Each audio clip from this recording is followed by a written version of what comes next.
하나님의 이름들 8번째 설교인 엘로이에 관해서 말씀을 드리겠습니다. 엘로이, 하나님 여호와 로이라는 말로 쓰는데요. 그리고 또 이것이 또 새해에 또 아주 적당한 그런 내용이다라고 생각해서 내가 이 새해 첫 설교로 세이브해 놓은 그런 설교가 되겠습니다. 엘로이 두 단어로 되어 있죠. 엘이라고 하는 말은 우리 지난번에 엘샤다이에서 우리가 살펴보았듯이 전능하신 하나님을 나타낼 때 엘이라고 하는 말을 쓰죠. 전능하신 분이시다. 그리고 로이라고 하는 말은 돌본다라고 하는 그런 뜻을 가진 히브리 말입니다. 돌본다. 그러므로 두 단어를 합하면은 우리를 돌보아 주시는 전능하신 하나님, 그러니까 우리를 돌보아 주시는 로이, 전능하신 하나님 엘, 히브리 말로는 반대로 엘로이 그렇게 됐죠. 근데 로이라는 말을 이 말씀을 준비하면서 쭉 쳐다보니까 상당히 제가 설교할 때 준비하면서 좀 혼돈이 왔었습니다. 한때는 처음에는. 왜냐하면 두 가지 뜻이 있는 거예요. 첫째는 로이라고 하는 말이 보고 있다, 보고 있다. 그래서 엘로이 그러면 보시는 하나님, 보고 계신 하나님, 뭐 그런 뜻으로 우리가 해석을 할 수 있다는 거예요.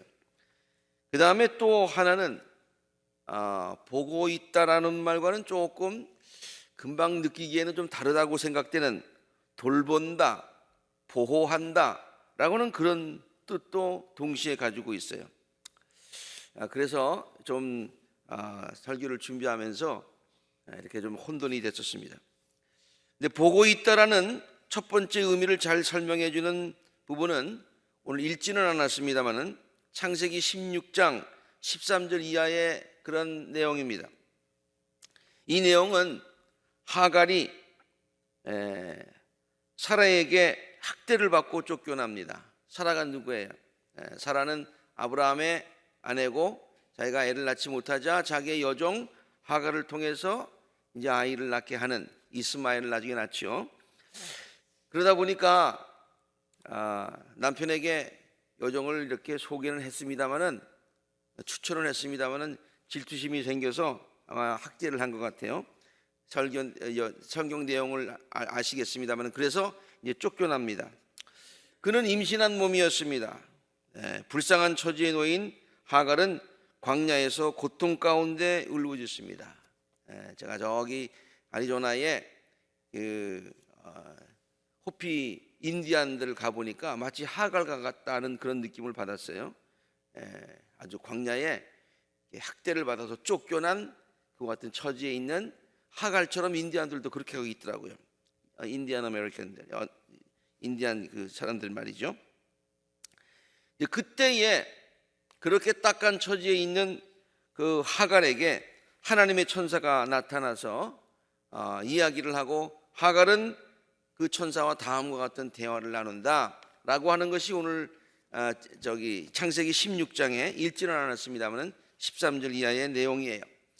사라의 종 하갈아, 내가 어디로 와서 어디로 가는 길이냐라고 묻습니다. 그러니까 하갈이 대답하죠. 나의 여주인 사라에게서 도망하여 지금 나오는 길입니다. 그의 천사가 또 그에게 말합니다. 내가 너에게 많은 자손을 주겠다. 지금 뭐 쫓겨나서 그냥 처량한 신세가 되었는데 너에게 많은 자손을 주겠대요. 그 자손이 셀 수도 없을 만큼 불어나게 해 주겠다는 거예요. 너는 임신한 몸이구나. 근데 아들을 낳게 될 거야. 그의 이름을 이스마엘이라고 그렇게 하여라. 내가 고통 가운데 부르짖는 소리를 주께서 들으셨기 때문이다. 주님께서 들으셨다는 거예요. 주님께서 아신다는 거예요. 그리고 주님께서는 너에게 장래에 계획을 갖고 계시다는 거예요. 그리고 너의 아들은 들나귀처럼 이렇게 되게 돼서 아주 들을 뛰어댕기고 또 많은 사람과 싸우게 돼서 전쟁에 능한 자가 될 것이다. 그렇게 했어요. 그는 자기 모든 친척을 떠나서 살게 될 것이다. 그렇게 하자 하갈이 내가 여기에서 나를 보시는 하나님을 뵙고도 이렇게 살아서 겪는 일을 말할 수 있다니, 하나님이 바로 여기까지 계시는구나, 하나님이 내 사정을 아시는구나, 하나님이 이 비천한 나에게 장래를 말해주시고 아들을 축복하시는구나 라고 말씀하시면서 자기에게 말씀하신 주를 무슨 하나님? 보시는 하나님이라고 이름 지어 불렀다. 한국말 성경에는 그냥 보시는 하나님입니다. 그러나 히브리 성경에는 그 부분이 엘로이라는 말로 되어 있습니다. 그러니까 이 로이라는 말은 보고 계신다, 보신다, 감찰하신다, 지켜보신다, 관심을 갖고 계신다, 사랑의 눈으로, 인자한 눈으로 이렇게 바라보고 계신다, 뭐 그런 뜻이 되겠어요. 두 번째, 돌보다. 이 로이라는 말이 돌본다, 보호한다 라는 말이 있다고 했는데요, 이 두 번째 의미를 잘 설명해 주는 부분이 오늘 우리가 너무나도 좋아하는 성경 말씀 시편 23편에 나오는 말씀입니다. 시편 23편에도 엘로이라는 말이 등장하는데요, 여기에서 엘은 우리들의 로이가 되신다, 그렇게 히브리 성경에 되어 있어요. 엘, 여호와는, 우리는 그냥 여호와는 나의 목자, 신이 내게 부족함이 없으리다. 그러니까 엘은 나의 로이가 되신다 라는, 조금 아까는 동사형으로 본다, 보신다, 지금 명사형으로 목자라는 말로 쓰였어요. 본래 지켜보다는 뜻을 가진 로이라는 말이 목자라는 뜻으로까지 발전해서 쓰고 있는 거예요. 제가 좀 연결이 잘 안 돼서 묵상하고 또 묵상하고 또 묵상했어요.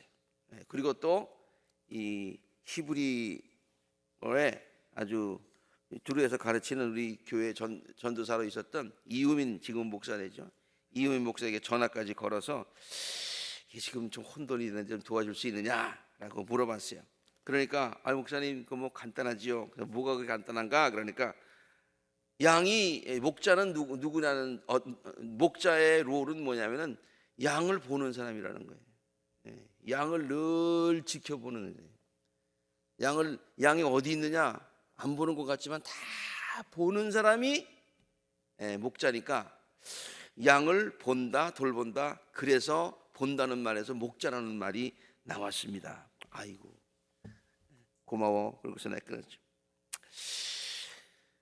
로이라는 말은 그러니까 양들을 지켜보고 보호하여 주고 인도하여 주는 목자. 양들을 지켜보고, 그냥 지켜만 보나요? 보기만 하나요? 봤으니까 위험한 일 있으면 보호해 줘야 되죠. 또 잘못된 길로 가면 또 바른 길로 인도해 줘야죠. 그러나 보는 것이 기본이라는 얘기예요. 보는 것이 기본이라는.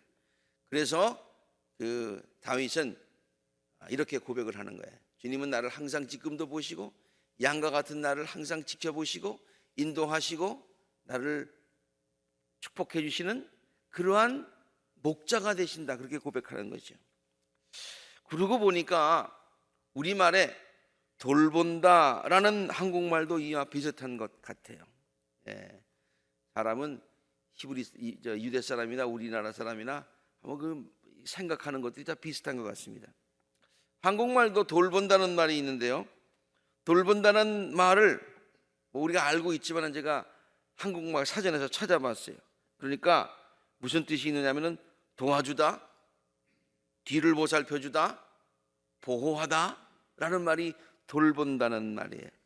그런데 돌본다는 말 자체에 이미 본다는 말이 들어가 있지 않습니까? 그렇죠? 그러므로 이 돌본다고 하는 것, 이 보고 있다고 하는 로이라는 말이 돌본다는 목자라는 말로 이렇게 연결이 된 것은 우리가 쉽게 이제는 여러분 분명하게 이해가 되시겠죠? 네. 그런데 앞에 있는 두 성경 말씀, 아까 하갈의 이야기를 말씀을 드렸고, 또 양의, 지금 23편에는 양에 관한 그런 이야기를 하고 있는데요.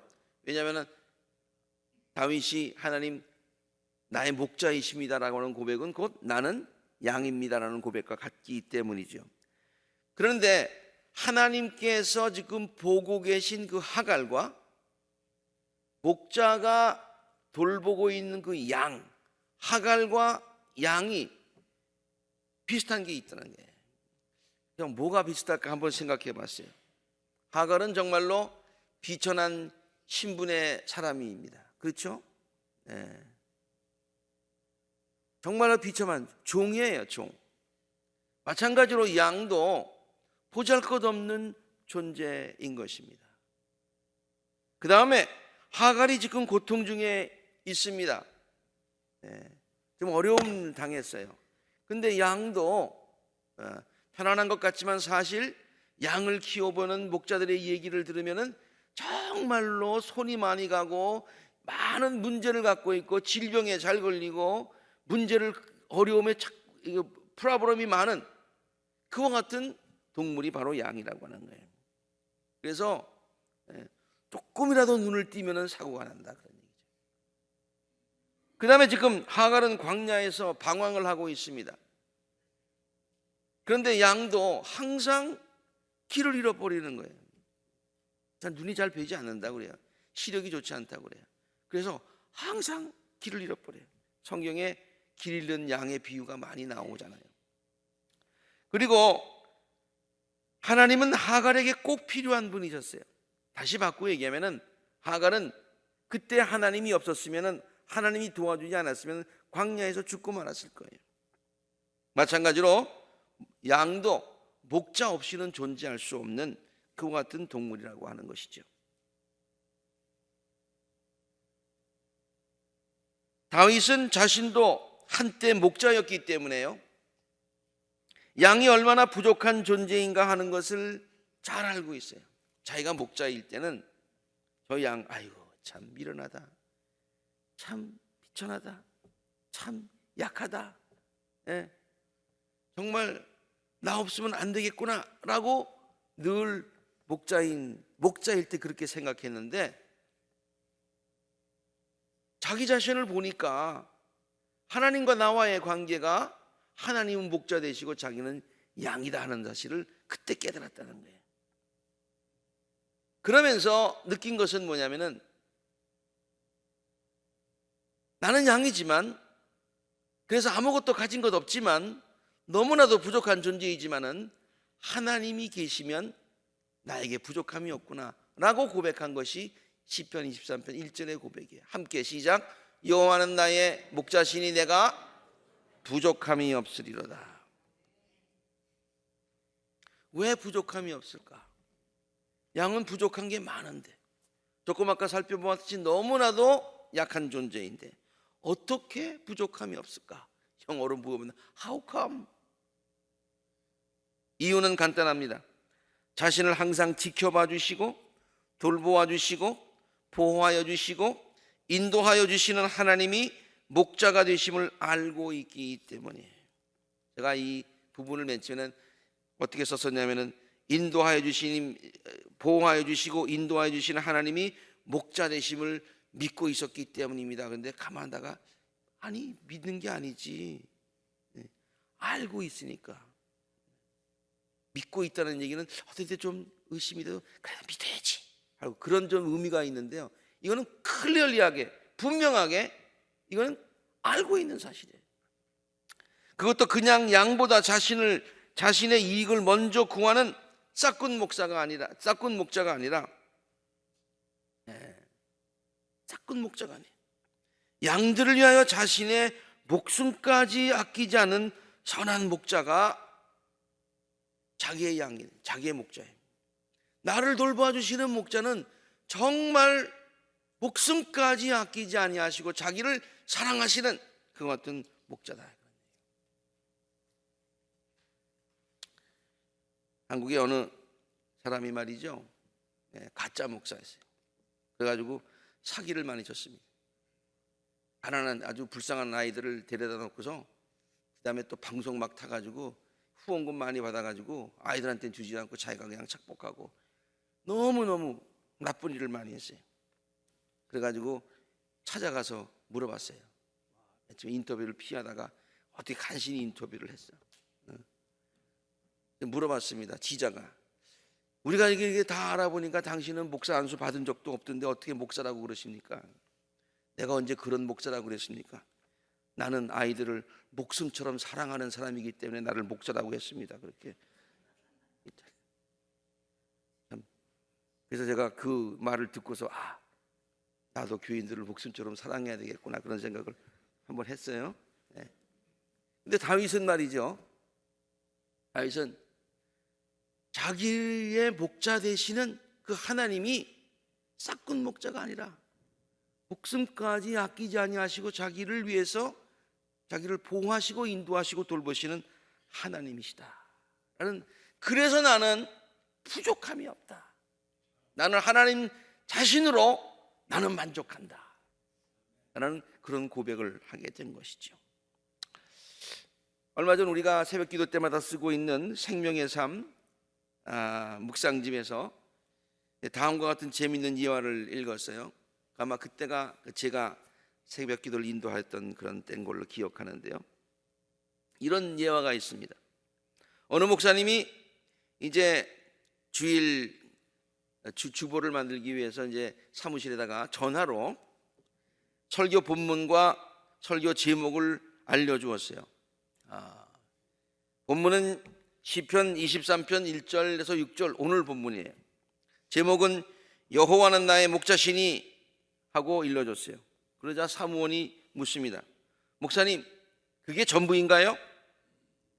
이 질문을 받은 목사님은 사무원에게 그거면 됐지 뭐가 더 필요해? 그렇게 얘기를 했어요. 그러자 사무원은 네 목사님 잘 알겠습니다 하고 전화를 끊었다고 합니다. 근데 다음날 주일 주보를 본 목사님이 깜짝 놀랐어요.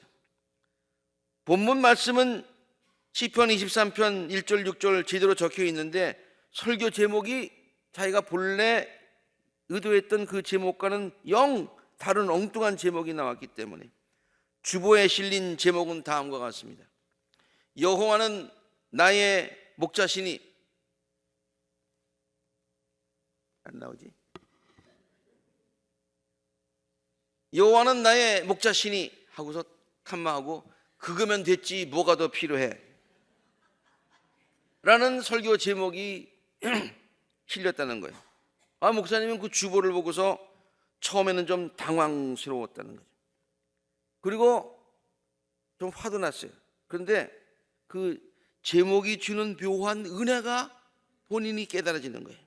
그래서 그 제목대로 설교를 했고 그 제목이 나온 과정을 얘기하자 온 교인이 은혜를 받았다고 하는 그런 아주 재미있는 예화를 우리가 함께 새벽 기도 때 나온 적이 있어요. 다윗이 깨달은 것도 바로 이것이었습니다. 전능자 엘 되시는 하나님이 로이가 되셔서 목자가 되셔서 자기를 항상 지켜봐 주시고 돌보아 주시고 보호하여 주시고 인도하여 주시니 자기에게 부족한 것이 하나도 있고 더 필요한 게 무엇이 있겠는가라고 하는 그와 같은 고백이 되는 것이죠. 다윗은 자신을 양이라고 비유하였듯이요, 정말로 우리 모두는 양과 같은 존재예요. 다윗이 자신을 보면서 정말 나는 양과 같다. 내가 옛날에 목자였을 때 그 양보다도 더 못하다 를 깨달았어요. 그런데 다윗만 깨달은 것이 아니라 성경이 우리들을 양과 같은 존재라고 많은 곳에서 이렇게 비유해서 가르치고 있어요. 이사야서 53장 6절에 있는 것을 보면은 시작, 우리는 다 양 같아서, 우리는 다 양 같다. 그래서 그릇 행하고 각기 제 갈 길로 이렇게 막 가고 마음대로 행하고 그렇게 우리를 양 같다고 묘사를 하고 있습니다. 이것뿐만이 아닙니다. 성경에 우리를 양이라고 묘사한 것은 굉장히 많이 있습니다. 양이 혼자서는 아무것도 할 수 없듯이요, 우리 인간들도 하나님 없이는 살 수 없는 존재임을 알아야 됩니다. 하나님께서 그렇게 창조하셨어요. 하나님 없이는 살 수 없도록, 하나님을 의지해야 살 수 있도록 하나님이 우리를 그렇게 만드셨다. 이 창조의 원리예요. 양이 우리들이 생각되는 것처럼 정결한 동물이 아니듯이 정말 정결한 동물이 아닙니다. 냄새가 역합니다. 우리 인간들도 온갖 죄로 인하여서 정결하지 못한 존재들입니다. 멀리서 보면은 깨끗한데 가까이 가보면은 더럽습니다. 인간들도 말해요. 들어보기에는 멀쩡한데 레이디스 앤 젠틀맨인데 가까이 가보면은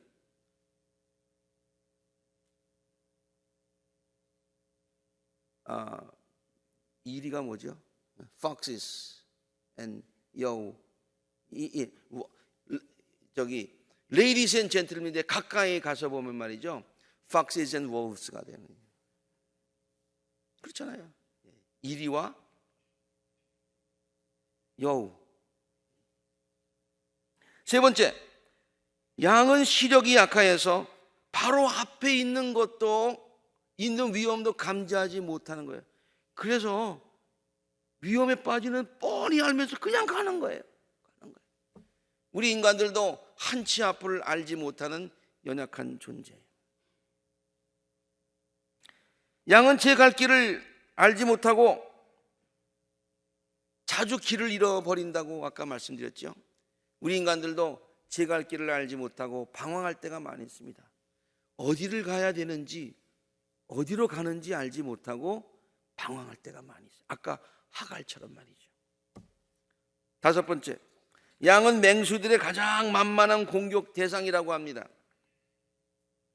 그래서 우리 인간들도 세상을 살면서 온갖 위험에 노출되어 있는 약한 존재들이에요. 인생의 굽이굽이마다 많은 위험을 겪으며 살아가고 있는 존재다. 양은 온갖 질병에 노출되어 있다고 해요. 그 털이 이렇게 막 많아가지고요, 그 여러 가지 질병이 많다고 그래요. 근데 우리 인간들도 온갖 질병에 많이 노출되어 있지 않습니까? 마지막으로 제가 생각해 본 것은 양은 고집이 센 동물이라고 합니다. 우리 인간들도 마찬가지인 것 같습니다. 잘못된 생각을 하고 있어도 그 생각을 잘 돌이키려고 하지 않습니다. 잘못된 길을 가고 있어도 그 길을 끝까지 가려고 합니다. 그래서 갈 때까지 가다가, 갈 때까지, 아직 직접 말을 그렇게 해요. 에이, 갈 때까지 가보자. 파도 치는 사람들은 못 먹어도 고 뭐 그렇게 얘기한다고 그러죠. 목사님도 칠 줄 아세요? 전 못 쳐요. 그냥 용어를 내가 들어서 그렇게 얘기하는 거예요. 갈 때까지 가는 거예요. 안 돌이켜. 호통고집이 아니에요. 그리고 나중에 큰 일을 당하고 나서 후회를 하는 그러한 존재들이라 그러네요. 그러니까 성경이 인간을 양에게 비유한 것이 너무나 여러 가지로 생각해 보면 맞다라고 수긍이 되지요. 그런데 여기에 반전이 있습니다. 여기에 반전이 있다는 거예요. 그 반전은 양에게 선한 목자가 있을 때에 일어나는 반전입니다. 반전이 있습니다. 반전이 있어야 됩니다. 언제 반전이 있습니까? 양에게 목자가 있을 때 반전이 있고 양에게 목자가 있어야 반전이 일어날 수 있다, 그런 말씀입니다. 선한 목자가 있는 양들에게는 부족함이 없습니다. 선한 목자가 그들을 푸른 초장과 맑은 시냇물가로 인도하기 때문이고요, 절대로 길을 잃어버리지 않게 하기 때문이고요, 선한 목자가 그들을 항상 인도해 주기 때문이고요, 사망의 음침한 골짜기를 다닐지라도 두려워할 필요가 없죠. 선한 목자는 그곳에서도, 이분 거기에까지도 저들과 동행하여 주시기 때문입니다. 다윗은 선한 목자가 되시는 하나님께서 양과 같은 자기에게 베풀어 주신 은혜를 다음과 같이 시편 23편에서 구구절절, 정말 구구절절 자세하게 고백을 하고 있습니다. 나로 하여금 부족함이 없게 해주신다. 나를 푸른 초장에 누이시고 쉴만한 물가로 인도하신다. 내 영혼까지 소생시켜 주신다. 다른 말로 선한 목자 되시는 예수님은 내 육신의 문제뿐만이 아니라 내 영혼의 문제까지, 영혼까지 소생시켜 주시는 분이시다. 나를 의의 길로 인도하시는 분이시다. 사망의 음침한 골짜기 위험 가운데서도 나를 지켜주시는 분이시다. 내 원수들이 보는 앞에서 나를 높여주시고 큰 잔치까지 상을 베풀어 주시는 분이시다.